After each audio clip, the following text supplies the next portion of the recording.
Hi everybody! Welcome back to Living Traditions Homestead. Well, today is a very exciting day for me. Hopefully it is for you too. Today is my first big harvest of the season. It's spring, and it will also be my first big preserving session of the year for the spring. As you can see behind me, I have all of these buckets on the side of the greenhouse just filled. These are filled with some of my herbs. Now I have expanded how many herbs I'm growing to along the front of the greenhouse, which you can't see right now, and then on the other side of the greenhouse I've got lots of herbs.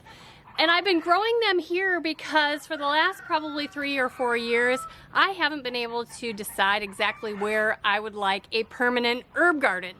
Now that indecision has actually served me well because, as you know, last year we moved from our original homestead in Missouri to the new property that we bought 3 years ago now, and we moved here last fall. Because I didn't have a permanent place, or I hadn't thought of a permanent place to plant all of these at the original homestead, it was just easy for me to pick up all of these, well, Kevin helped me, pick up all of these buckets of herbs and just move them over here until I figure out where I want a permanent herb garden here at our new property. So I'm very, very thankful to have them. I'm so glad that I had the forethought to plant them in these buckets so that I could just get them going and still have them here when I want them. Now, the majority of all of my herbs are perennials, and that means that they come back every year. And this is the time in the spring where they are ready for a first big harvest. And actually, it's perfect timing in the plant's cycle to do a first harvest. Now, in the spring, when the plants come out of dormancy, they have some really, really tender leaves and tender stems. They haven't gotten kind of hard and woody, and the plant is not concentrating yet on putting on flowers and those flowers turning into seed so that they can reproduce. So right now is the best time to harvest because the leaves and the stems are so flavorful, they're so tender and juicy, and that is why today is my very first harvest. I'm really excited about it. I will not have the opportunity to harvest everything from every herb today. I'm going to be concentrating on 4 or maybe 5 different herbs, and really that's because of preservation space. This year I am going to be freeze drying as many of the herbs as I can because they last the longest in long-term storage. So I have space in my freeze dryer for, for 4 herbs, 4 rounds of herbs, maybe 5, because one of my herbs, stevia, doesn't have a whole lot on it yet, and so I might be able to kind of add some of another herb in there to just kind of fill up some tray space. So first today, I'm going to bring you along where I do a big harvest of at least 4 of my herbs. Then we'll take them inside the house and prepare them to be preserved in the freeze dryer. And we'll talk a little bit more about why I'm choosing to freeze dry all of these herbs instead of dehydrating them or just letting them hang dry in the house. So let's get started. I want to show you really how beautiful the herbs are that I'm going to be harvesting today, tell you what I'm going to be using them for, then we'll get them into the house and start cleaning them up for the freeze dryer. The first thing that I'm going to be harvesting today is this oregano. Now I have 0 oregano in the house for cooking. I have not replaced it on purpose because I knew that I would be harvesting and preserving a lot of this oregano this spring. So I have been relying heavily on basil and thyme as a substitute, but nothing is quite like the flavor of oregano, so I am really excited to get a lot of this cut and preserved. Now this oregano in particular is called wild za'atar oregano. This actually grows wild in Israel, and it has a unique flavor. It's kind of a combination of oregano, thyme, and marjoram kind of all together in one plant. And about 2 or 3 years ago, I switched to growing only this variety of oregano because the other oreganos, in my opinion, didn't hold their flavor when they were preserved by either dehydrating or freeze drying as well as this stuff does. This has a wonderful flavor fresh as well as dried, and that's what I have been looking for all of these years when I was disappointed with my dried homegrown oregano. So I want to encourage you guys, when you are cutting back oregano specifically, but a lot of your herbs, to cut back hard. I am going to be taking this plant all the way almost to the ground or to the soil level, and I'm going to be cutting it to maybe 2 inches above the soil level, and I'm just taking handfuls of it and just cutting right at those stems. I'm not worrying about the placement of each cut because they are going to grow back nicely within a few weeks to 6 weeks or something, and then I can do this all over again. So I'm just cutting these in bundles like that and putting them in my fun harvesting basket. And I'm just going to do this for this entire plant because I really want to preserve all of this oregano as I can this year because, like I said, I'm out in the kitchen. Okay, that was a good first haircut for that oregano plant. I got all of it cut off that I want, and now it's just going to concentrate on growing back.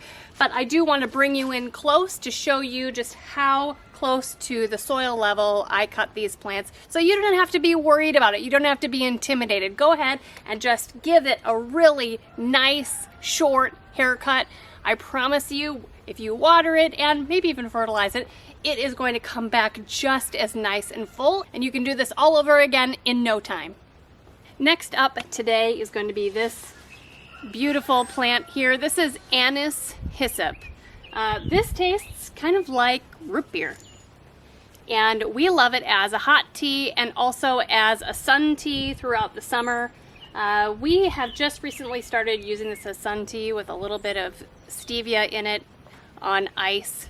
It's amazing. So while it is looking fantastic and it is still fresh and new this spring, I'm going to cut this way back, just like the oregano. I'm going to give it a really hard haircut, very short haircut, and then we can preserve these leaves for tea. You can see I'm taking off these big long branches. They've got gorgeous leaves. I'm going to put that in my basket too. Okay, that is a good amount right there. All of them have been cut down. These two will also grow back in no time. Okay, I've got my basket of oregano on the bottom, anise hyssop on the top. This needs to go in the shade, and then we'll start on our others. The next herb I'm going to be preserving and freeze drying is spearmint. Now, you may have thought this was peppermint, but it's actually spearmint. We love the flavor of spearmint, actually better than peppermint. And I was able to get some cuttings of this spearmint plant from a friend of mine probably 5 or 6 years ago. And I asked her for some of this particular spearmint because it's the best flavored spearmint and mint plant I've ever tasted. It's just so strong and it holds its flavor very well when dried and freeze dried. So I, again, am going to do a really hard cut back of this spearmint. We use spearmint in hot tea in the winter, and we actually do also like it as an iced tea or a sun tea in the summer. It's very refreshing. You can sweeten it if you want to, or you don't have to. It's just really nice either way. So just like all the other things that I have harvested already, I'm really going to just take some really big handfuls of this spearmint and cut it back. It will be wonderful. The smell, you guys, is amazing. Okay, that's a good haircut for that. Now, the last herb that I'm going to be harvesting for now is this stevia.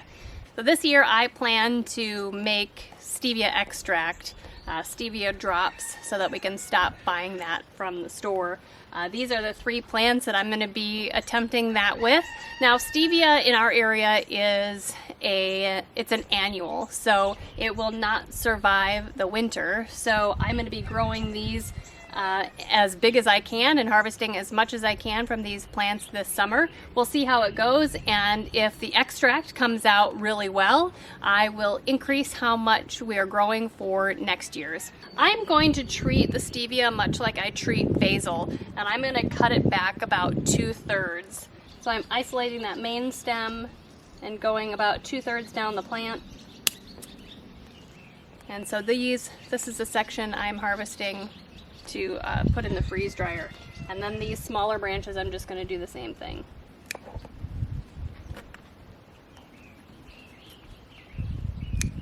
Okay, that is all harvested, the first harvest for the stevia. Trimming this back and cutting this back this first time is really going to encourage these stevia plants to grow and get bushier and bigger, and we'll have hopefully many harvests yet before I allow it to go to flower and go to seed. Okay, so we have everything that we need. Let's go into the house, prepare these for freeze drying so we can get them in there and get them prepared for long-term storage. Well, I brought my 2 baskets of herbs into the house in the dining room where I will prepare them for the freeze dryer. Now, we have a medium-sized freeze dryer from Harvest Right. Uses 4 trays. This is the size of the medium-sized trays. And so I will be picking off all the leaves off of the stems and putting them on each one of these trays. We'll put them in the freeze dryer. Now, I am going to just be picking them off just like this.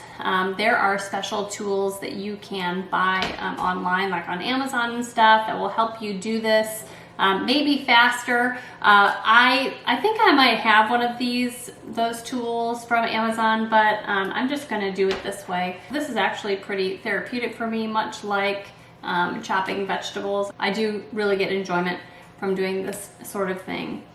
This is the anise hyssop.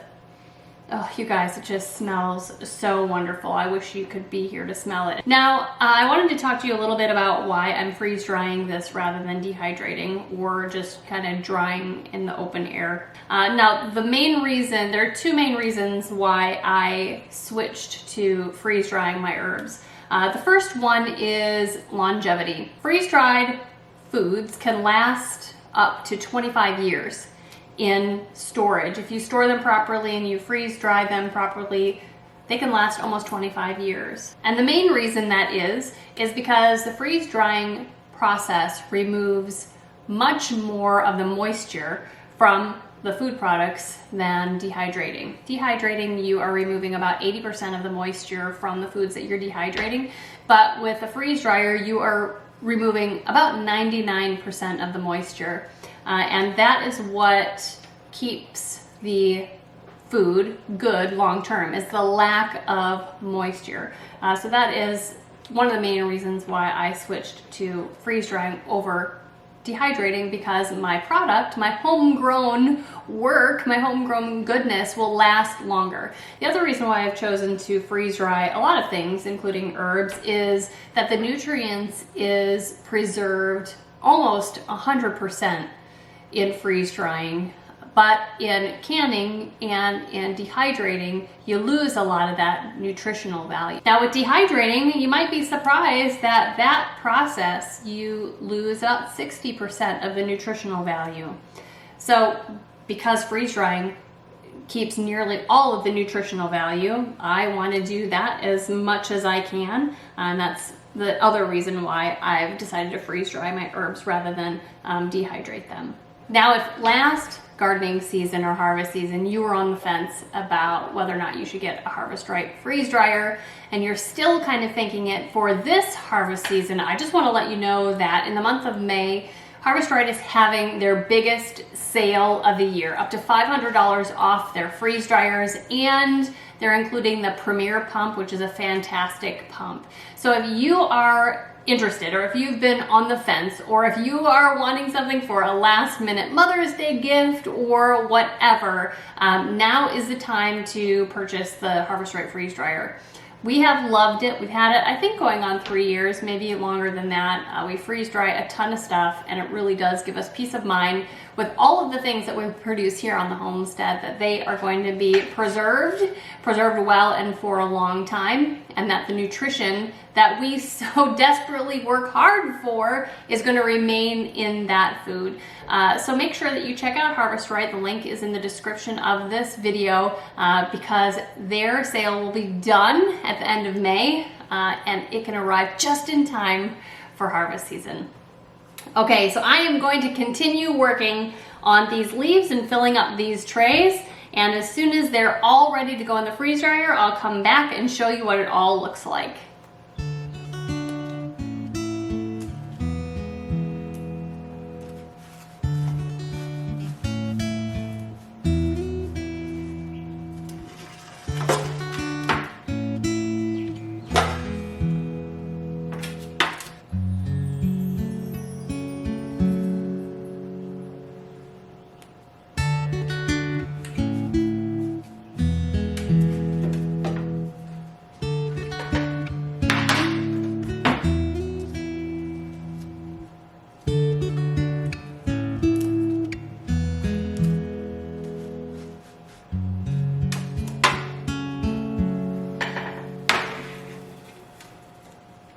Okay, so I have 3 2/3 of these trays filled up. I haven't done my stevia yet.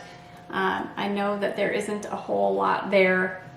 So far, I have a full spearmint, a full anise hyssop, full oregano, and then this one is 2/3 spearmint here, and I've left an end for the stevia. So I'm gonna be putting the stevia just at the end there. I had so much spearmint that it doesn't look like I'm gonna need to go out and harvest a 5th type of herb. So I'm just gonna pop these stevia leaves off of here to finish out this tray. Now, a couple things while I was picking these leaves off that I remembered that I need to tell you is the first thing is you may have noticed that I have not washed any of these herbs. I don't feel it's necessary for me specifically. I grow these organically. I know there's nothing on here that should be washed off, and I really am not afraid of a little bit of insect poo. And as I've been picking these off, I haven't noticed any insect problems, so I'm not worried about that. The other thing that I wanted to mention is that you can see that I have filled these trays pretty full. I've just kind of with my hand just kind of pressed them down to compress them and get as much herbs on there as I can. For the most part, you don't want to pile anything higher, much higher on these trays than the lip of the tray. So I'm just making sure to maximize the space that I have here by pressing them down. This all will freeze dry in no time. It's not going to take much time at all because the leaves themselves don't have a whole lot of moisture in them, and so all of that moisture will be pulled out really quickly. So we're probably looking at just like tomorrow them being done, and I can come back and show you what a beautiful job the freeze dryer does and show you how I'm going to package them up for longer term storage and how I also package them for kind of near term use. Okay guys, this is our freeze dryer. We keep it in our laundry room / mud room. You can probably see our incubator over here. It's a very multi-purpose space. So I have our freeze dryer powered on. I'm just going to open up the door here. Each one of the trays goes in one of these slots. Again, like I said before, this is a medium freeze dryer. So I'm going to go grab the trays and start loading the freeze dryer.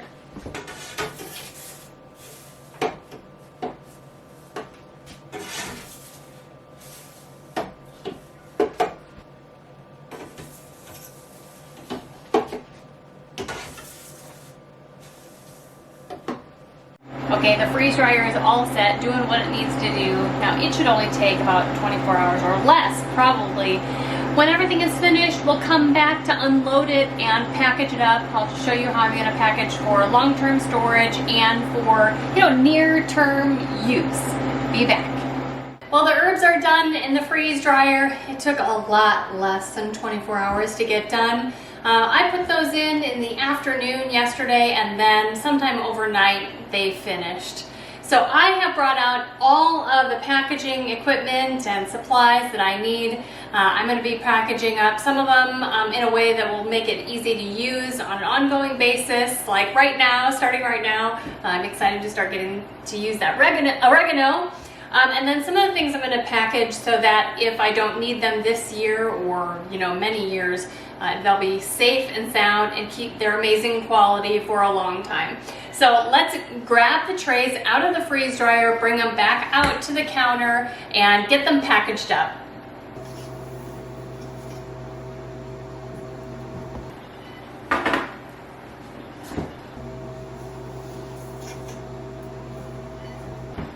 This is really pretty amazing. Every time I freeze dry something and it comes out and it's just so light and perfect and crispy, it amazes me all over again.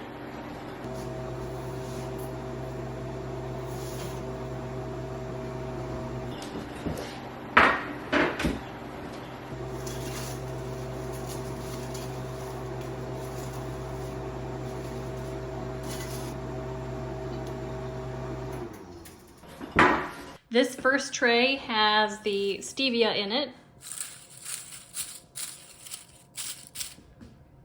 This is some of the spearmint. More spearmint. It's just amazing. Here's all that oregano.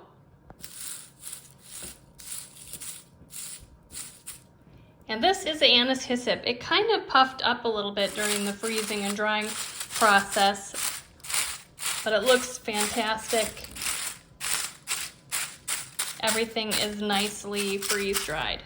Well, the first thing that I'm going to package up is the stevia here, and I am really hoping to be able to collect and freeze-dry much more stevia this year, and then, like I said before, turn it into an extract so that we can use it in replace of the stevia drops that we're buying from, actually I buy from Azure.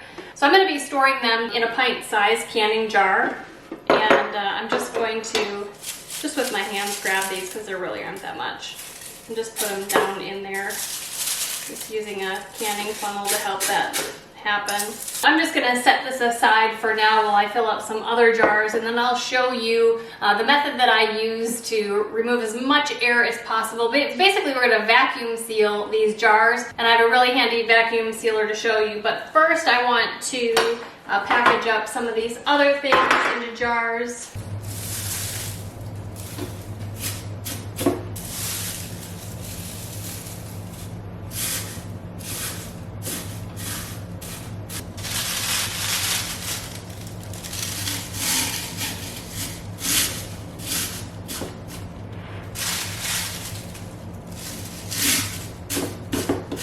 So I want to show you guys something pretty handy that we have discovered.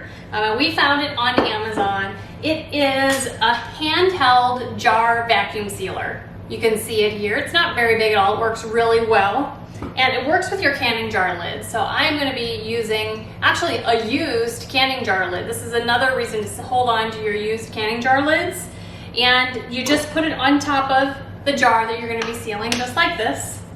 And there is an attachment, this like a cover, that goes over your jar, just like this. Now, on the top of this lid is a tiny little hole. And you use this little vacuum sealer, you put it on top of there, and you hold it down and press the power button for about 10 to 15 seconds. You just hold it there.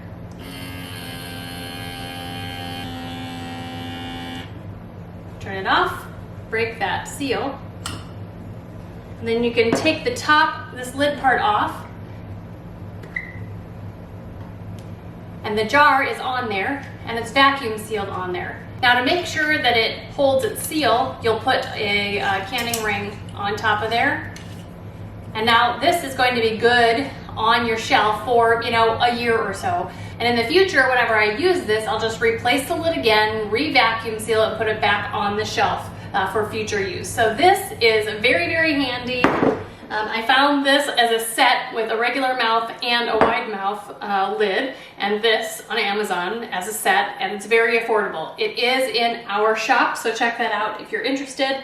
For longer term food storage, I would say over a year and up to 25 years in a lot of cases, I'm going to be using Mylar bags. The size I'm going to be using today are 6 inches by 9 inches. They're resealable. They have like a, like a zipper on them, but we will be heat sealing these closed to make sure that they stay sealed until I want them open. We're also going to be using oxygen absorbers. Now that we have all the moisture out of our food, we don't need moisture absorbers. We need oxygen absorbers. That's what is going to keep the air out, and the air is what is going to destroy your food. So this is the rest of the anise hyssop. I'm just going to crunch it down into there. There we go. You can see it in there now. We're going to add 1 oxygen absorber. First, I'm going to use the Ziploc closer. And then I'm going to heat seal the top so it seals it really well. Just going to put the top of that in here, press down on the handle. I'm going to hold until the red light goes off, which it did. And now it is heat sealed really well. Not sure if you can see that. There's a nice seal right there. And now this is great for long-term storage. I am going to label this quickly before I forget what's in here.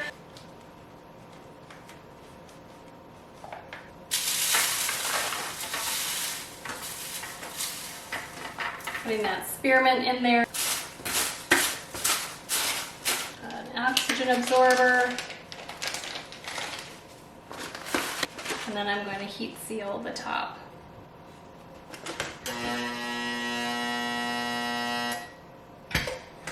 Well, that was a great first harvest for the season. It was also a great first project for preserving. I'm excited to have oregano back in the house again, some more anise hyssop for making iced tea, some more spearmint for hot tea and iced tea. We're going to enjoy this for at least a year, maybe more. I hope this inspired you guys, got you motivated for the harvest season this year. And if you've been on the fence about whether or not you should get a Harvest Right freeze dryer, right now is the time to decide yes, because they are having their biggest sale of the year and it's perfect timing. You're getting your garden in now. By the time you're starting to harvest, you'll probably have your brand new Harvest Right freeze dryer, so you can freeze dry, can, freeze, dehydrate all of your homegrown produce and your meats and lots of other things, you guys. If you're wanting to learn more about the Harvest Right freeze dryers, make sure that you check out their link in the description of this video. And you guys, if you're enjoying content like this, make sure that you hit the subscribe button. The best way that you can help us here on the homestead is just to share our videos on your social media. We would appreciate it. Until next time, thank you so much for stopping by our homestead. Take care and God bless.